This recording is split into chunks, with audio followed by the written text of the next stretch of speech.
Hey everyone, I'm excited to introduce to you Amanda Korson, who is the North America MVP at Glint, who's now a part of LinkedIn. And yeah, I'm really excited to share with you all her tips for success. And on this podcast, we love learning about the best of the best people who make President's Club, so that we can make President's Club as well. So yeah, really appreciate you taking the time and being on this podcast. Yeah, absolutely. Happy to be here. Yeah. Well, please tell us a little bit more about why you chose to join Glint. I know that your background, you have a lot of experience with like workplace engagement, um, but would love to learn a little bit more about why you chose Glint. Yeah, totally. So my background over the last, well, gosh, my whole career has been in sales. And over the last 10, 11 years or so, I've been in kind of the HR space, but kind of specifically around employee engagement, employee feedback, surveys, really kind of that HR talent space. And I was working at one of Glint's competitors, CEB, for a little over 3 years. And I actually kept losing to this company called Glint. And Um, I thought, wow, if I'm going to be in the survey business, I want to work for the best. And there were a couple of my colleagues who from CEB and also from my previous employer, the Hay Group, who had made the transition over to Glint. So I knew people on the team and they said, hey, you really should come over. And hmm. I thought, yeah, I would like to. So yeah, made the transition over. I've been at Glint now about 3.5 years. So I was at Glint prior to the LinkedIn acquisition in November of 18. That's funny. So Brian Morrow, that was the same thing that happened to him. He was losing a lot of business to LinkedIn Learning, and that's why he was part of That's the funny. LinkedIn Learning's like biggest competitor at the time. So same thing happened to him, and then he had some colleagues that went over to LinkedIn, so he did the same thing. So funny. Yeah. Well, it's kind of one of those things, if you're gonna sell something, you want to be selling the best. And I mean that, yeah, definitely in the space. Is what Glint is. So Yeah, and I personally love Glint. So I used to work at Trinet, and I remember we were using Glint, and I was just like, whoa, this is amazing. Like there's you can give feedback, and it really helped us. I noticed there was a shift, like there was like a shift in culture. Like I definitely noticed that they were way more like receptive to the feedback. They started implementing some of the feedback we said about. I think we were talking about like wellness. Like we would love to have more like employee perks, like you know, mhm. subsidize like gym memberships and things like that. And they actually started like incorporating meditation and stuff like that. So I was just like, whoa, like this is an awesome product. Oh, that's so cool. Yeah, it's nice to hear when organizations actually really embrace Glint, and because it can definitely start to transform their culture. So that's cool to hear. Yeah, and I like how at LinkedIn obviously we use it a lot too. So I'm always like, oh, I'll give you feedback, and I write like, Yeah, I me too. Yeah, it was nice coming into LinkedIn as an acquisition because I've been part of other acquisitions before, but coming into LinkedIn, it's like everyone already knew Glint, which is kind of a nice thing that doesn't always happen when you are the acquiree. You come into the company, and a lot of times employees don't even know what you do, but people were so receptive to Glint because they had been providing their Glint feedback all those years. yeah. And I'm curious, how's the culture? I hear, I'm sure it's a lot different, right? So is LinkedIn such a big company? I guess like what are some pros and cons like now that you're with this big conglomerate now? Yeah. Yeah, I would say there's there are definitely pros and cons, right? I feel like it's so different when you're part of a startup that's 250 people. There's a lot of things you can get done.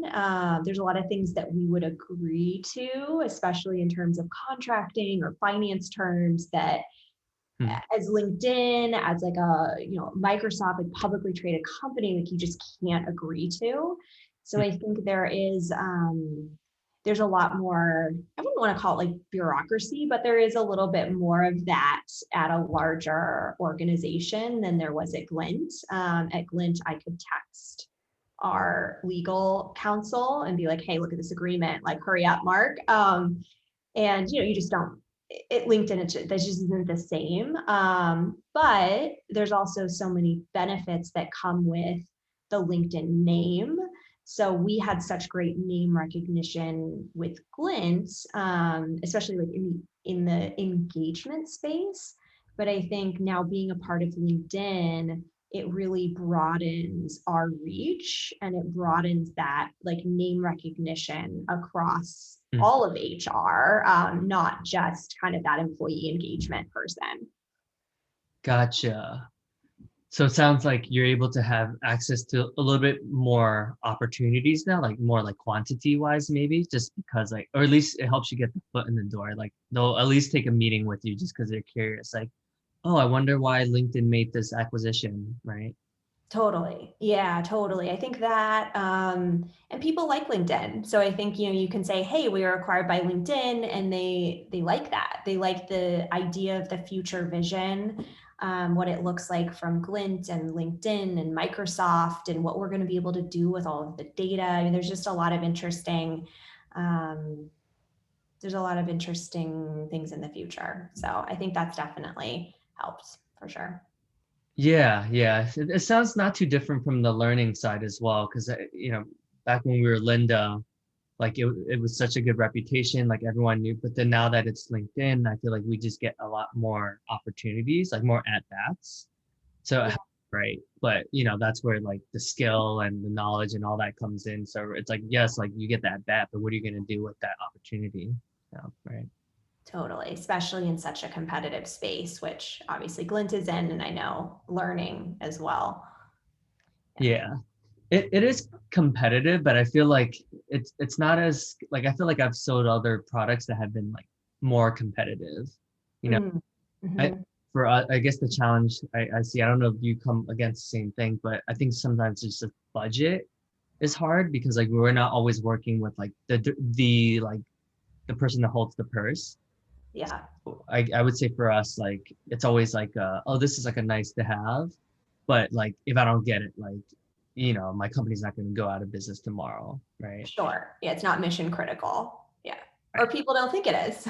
Yeah. So actually, that's maybe we can talk about that. Like, so I mean, obviously, like you're crushing your number. You make President's Club, and you're crushing your numbers. Like, how do you get to reframe someone's, this is not mission critical, and then get them to think, well, actually, I beg to differ.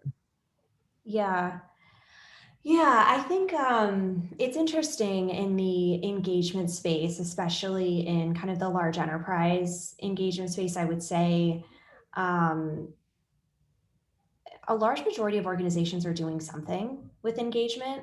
So I think, we're having the conversation, not necessarily around convincing them that engagement's what they should be measuring or they should be listening to their employees. Sometimes we need to have that conversation, but for the most part, they're doing something. So our conversation is really around, okay, who are you partnering with today?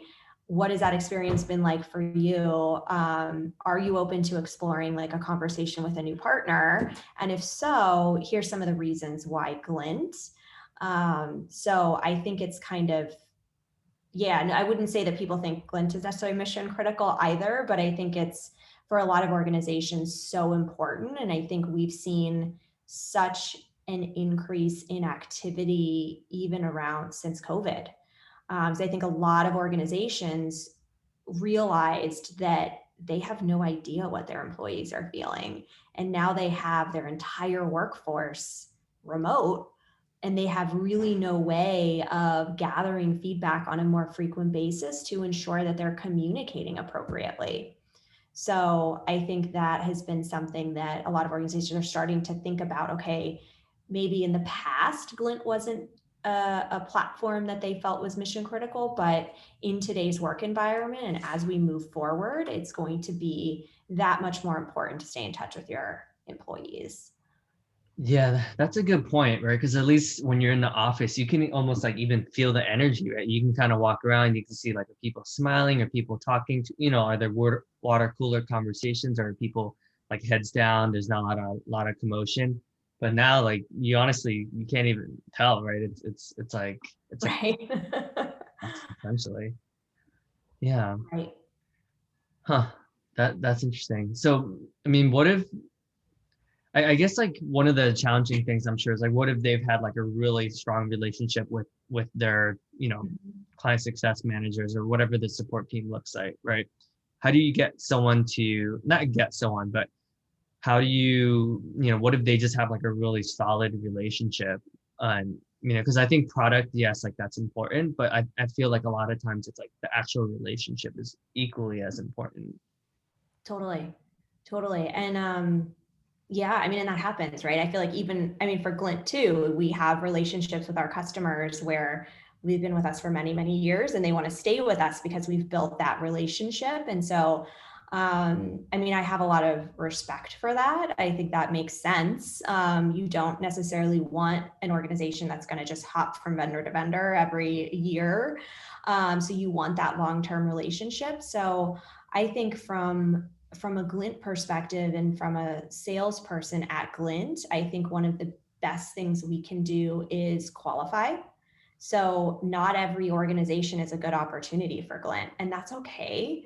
I think it's so important to understand what is an opportunity, and that's where you spend your time and energy, and make sure that you're not wasting time on areas that like aren't actually going to like they're not actually a real op. So Yeah, I feel like we can probably spend the whole podcast talking about just this topic alone, right? yeah, But it's so important. I guess like what's something maybe even a year ago that you learned recently that now you're just better at like, okay, this is a good opportunity versus like a year ago that you might not have known, especially because of COVID. Like I'm sure some of that has changed too, right? Sure. Yeah.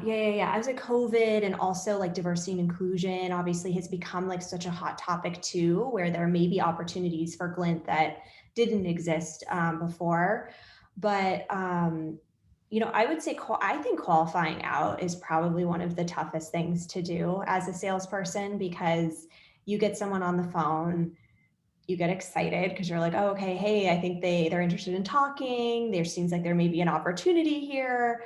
But I think if you can decide whether really, and you can decide pretty quickly whether it's an opportunity or not. If you're talking to the right person, if there's actually an op.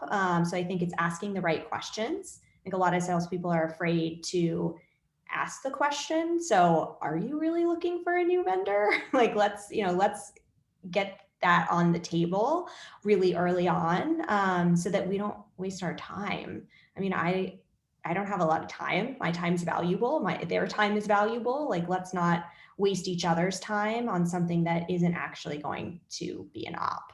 So I think, but it's hard, obviously, right? Because you get excited and you want to partner with someone and you think that it may lead to something, but I think if you're really truly honest with yourself and asking the right questions, you can uncover whether that's a qualified opportunity or not. And how much of it is like intuition, like just from experience, and how much of it is, like data driven, aka like budget and the right people involved early on and stuff like that. Yeah, no, it's a good question. I kind of think it's both. I rely on my intuition a lot. Oh, So I think like my gut tells me like the energy they're giving off. Like a lot of times it's easier if you're in the room, but I think you can feel someone's energy and vibe even over Zoom, like on a video call, and if you're feeling that, um, going back to kind of like Sandler sales training, like if you sense it, say it. I think that's so important. Like if you're getting that feeling and that vibe that maybe this isn't the right fit for them, maybe they're not really looking for something new, Hmm. say it. Like ask them, and don't waste your time, because they'll tell you if you ask them and are more forthcoming. Oh, sorry about that. That's weird. No worries. Huh. That's interesting. So you're able to, yeah, I see what you're saying. I mean, it's weird because I feel like there's been some times where like I'm like, oh, like this deal isn't gonna like come in, and it does come in once. But you're right. I think most of the time, like you do get like a good sense. And Yeah, it's just like a timing thing where like they'll get back to you like 6 months from now and they're like, all right, we're ready. But sure. yeah. Yeah, yeah. Of course, timing is everything. Huh. Yeah. So you And- don't want to burn bridges, right? Like if like you qualify in a really respectful, professional way, and never lose sight of the follow through and the follow up, and keeping people on your radar even when they're not ready in kind of a professionally persistent way, I think is so important. But not wasting or spending too much time somewhere that isn't going to result in revenue. yeah. No, that's a good point. And then this might be a weird question, but do you think like women are innately have better intuition than men? I heard that before, and I was like, oh, it's true. I don't know. Yeah, I don't know. I don't know. Okay, that was Maybe? I don't know. It probably depends on who it is, I'm sure. But yeah. no, I don't know. I feel like I think so. I think so. I don't know, but maybe that's confirmation bias. I think some people are like better in tune with sensing someone else's feelings and emotions than others, but I don't know if it's like a gender thing or not. And how does one like practice like intuition? Because I feel like that's like there's never like a manual for that, you know?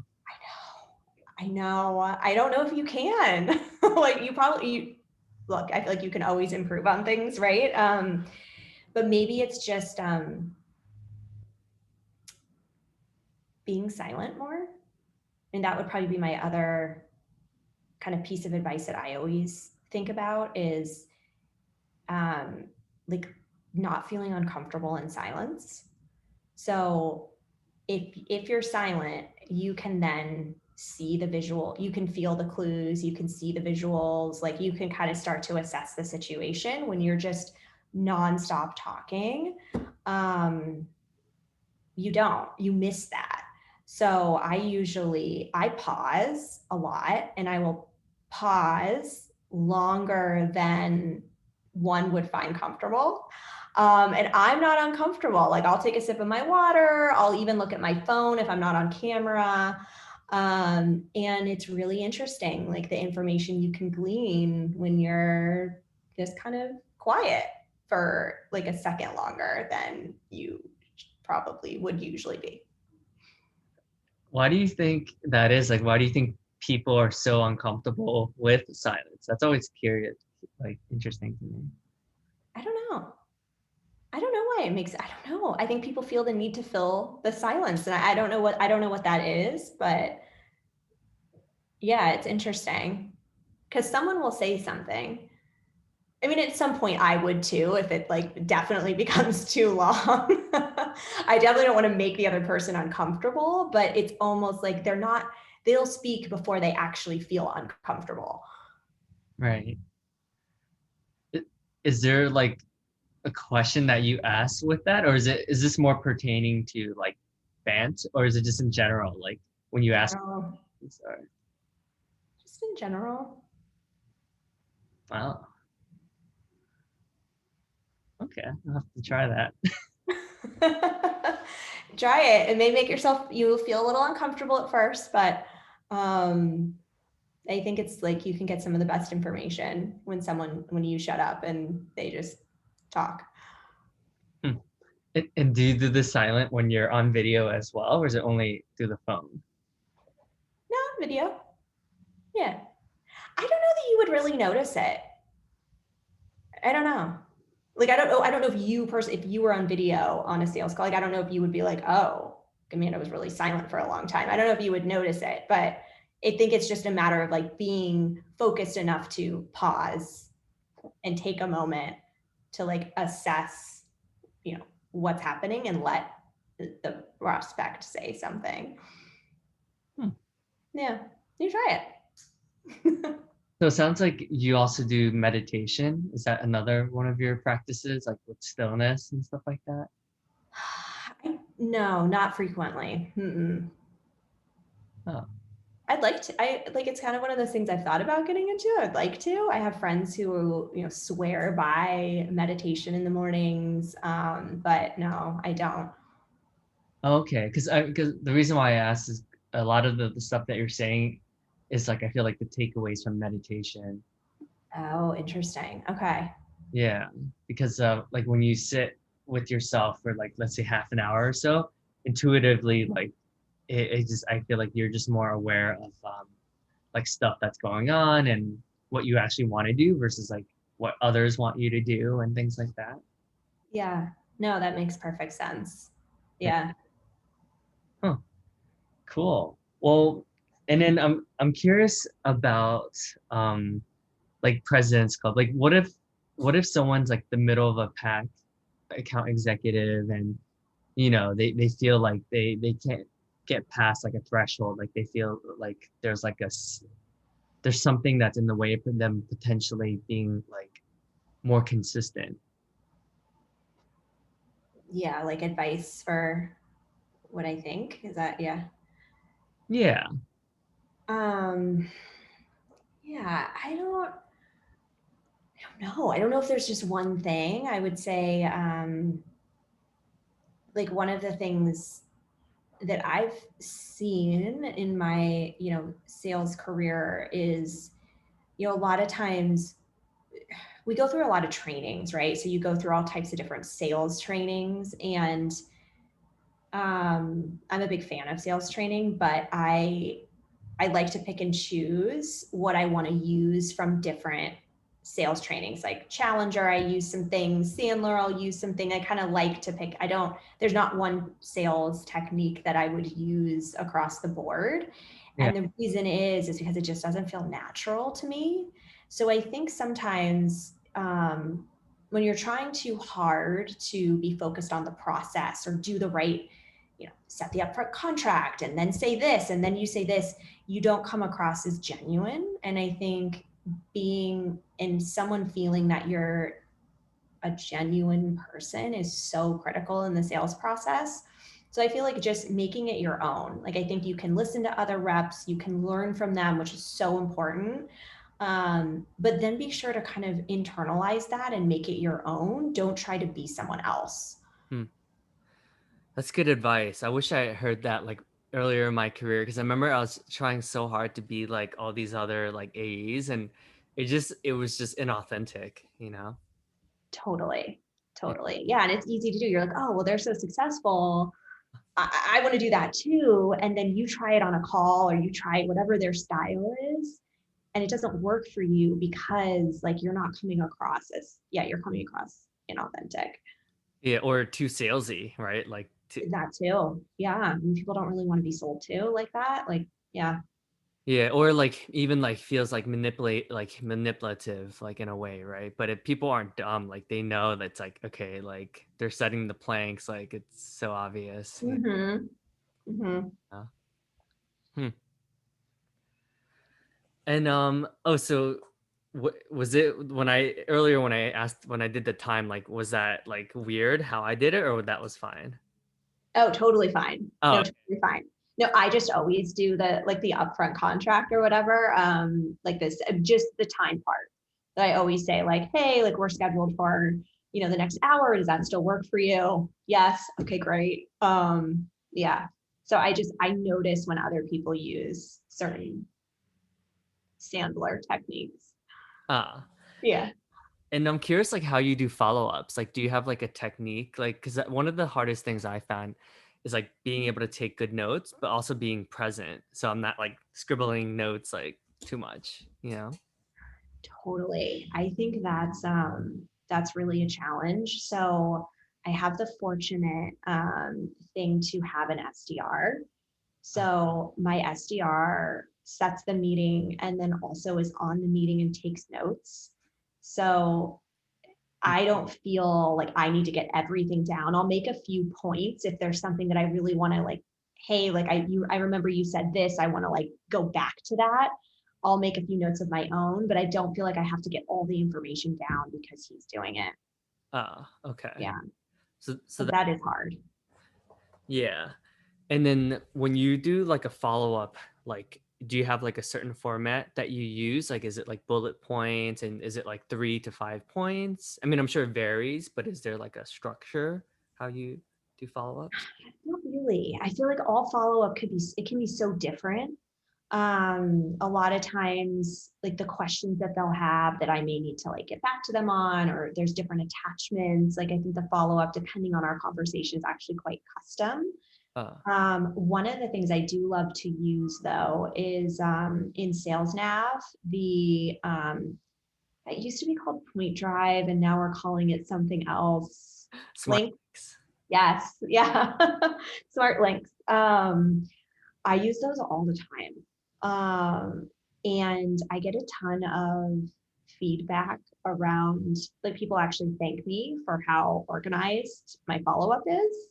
And it's a nice way to like version control because a lot of times we're sending like different order forms and we're making adjustments. And it's nice to just have, okay, here is the most recent order form. So everything's organized in one place. So I use that a lot. And how do you know you're not sending them too much information? Do you keep it pretty targeted where like you only send things that's like what they specifically asked for?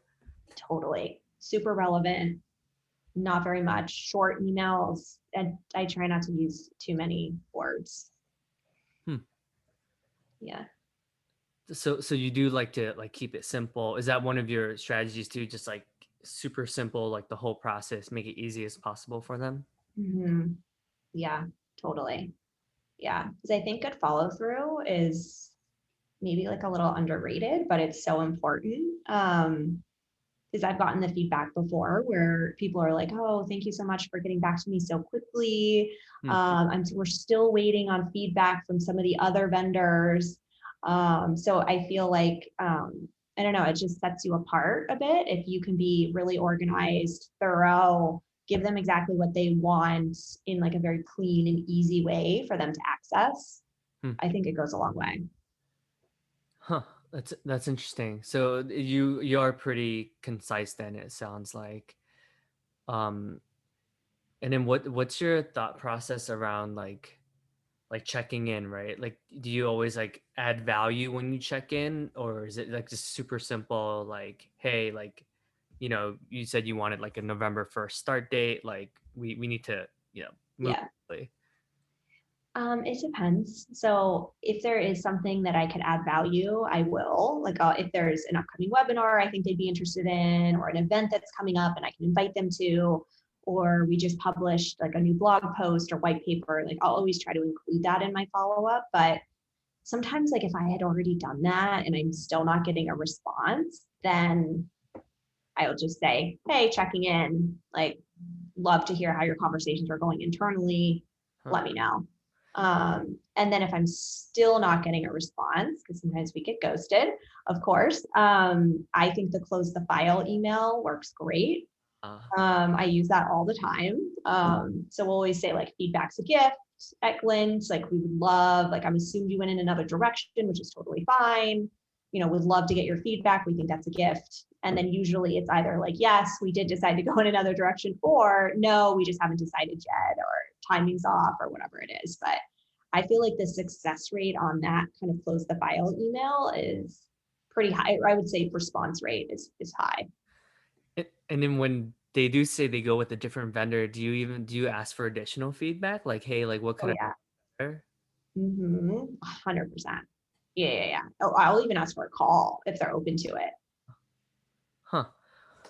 And then when you do that call, like how do you try to implement some of that feedback?